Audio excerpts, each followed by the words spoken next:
and welcome back to my channel. I am Andrea, and if this is the first time you're seeing my face, please hit that subscribe button so that way you can see other videos like this one on how to get hired with PalFish, or that will help you throughout your ESL journey. And in this video, I'm talking about the different requirements that you need to become an official course teacher for PalFish.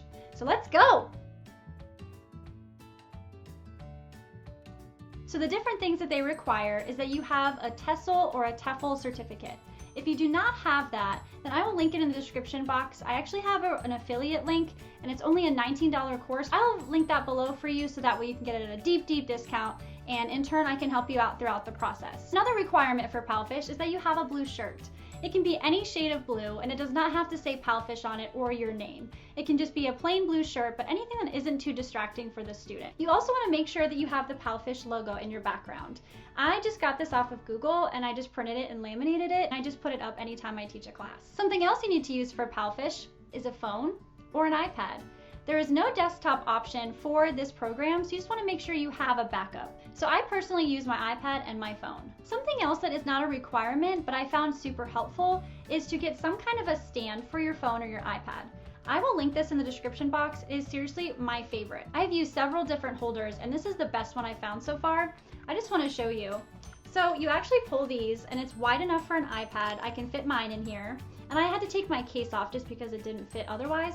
And then you can rotate this, which is super cool. So if you want to have it different ways while you're teaching, you can do that. If you don't want to invest in something like that, you can totally put a pop socket on the back of your phone and then just hang it off of your computer, or just put it somewhere where it can hang for you, so that way you can teach. You just want to make sure that whatever you are using is at eye level. You don't want to be looking down at the camera or looking up, or having the student look at you in funny angles. Another thing that I would have are just different props.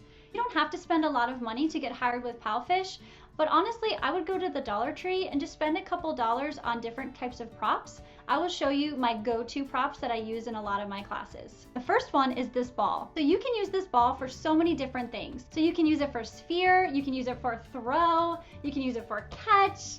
I almost didn't catch it. But you can use it for different things, and I just really like this prop, and then it was only $1. So I did not spend a lot of money to use it at all. And I would just have some kind of reward. So I used ice cream for my reward, and I think it's just super easy to do, where you can use counting, you can use colors, and the students think it's a lot of fun. When I was also doing my lesson, I also found these at the Dollar Tree, and it was just like a pack of 10, and they're just stars, and all I would do is hold them up and I would say, "You get a star." This was another thing I purchased for my demo. Another thing I recommend to have for your demo is to have some kind of whiteboard. Again, I got this from the Dollar Tree, and on one side I typically keep it blank, so that way I can write on it very easily. On the other side, I actually have where they would speak in complete sentences, and that's what I would use during the introduction slide at the very beginning. You just want to make sure you ask the students a couple of questions to build rapport with the student. Sometimes I would ask them other questions, like if they had homework, or how the weather is in China, and a lot of times you can use that to judge on what level they are in their English. Can they speak in complete sentences? Do they only speak one word? Are they having trouble answering you? Do they not know what you're saying? So this kind of determines where you can go with your lesson, just asking those simple questions at the beginning when you're building rapport. Another thing that's super helpful while you're teaching is having a headset with a microphone.